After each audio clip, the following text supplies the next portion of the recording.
Kung 45 years old ka at naghahanap ka kung saan ka ba pwedeng mag-start ng iyong savings plan, pwede ka magsimula sa Kaiser. Ang Kaiser ay 7 years to pay lang.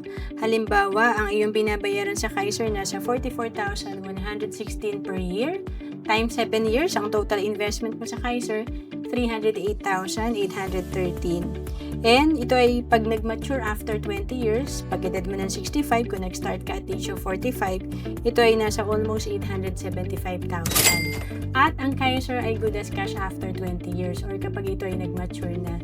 At kapag hindi mo pa kinuha yung fund mo, patuloy pa rin mag-grow ang investment mo at may healthcare ka pa rin na magagamit. Kaya dito, pag edad mo ng 70, pag nag-extend ka pa for another 5 years, ito ay nasa 1.4 million projected fund. Ang Kaiser ay 3-in-1. Dito may investment ka na, healthcare at life insurance. Kaya tinatawag na level 1 investing. Dito rin ako nagsimula noong 2012. At kung OFW ka, pwede ka sa Kaiser. We have online application.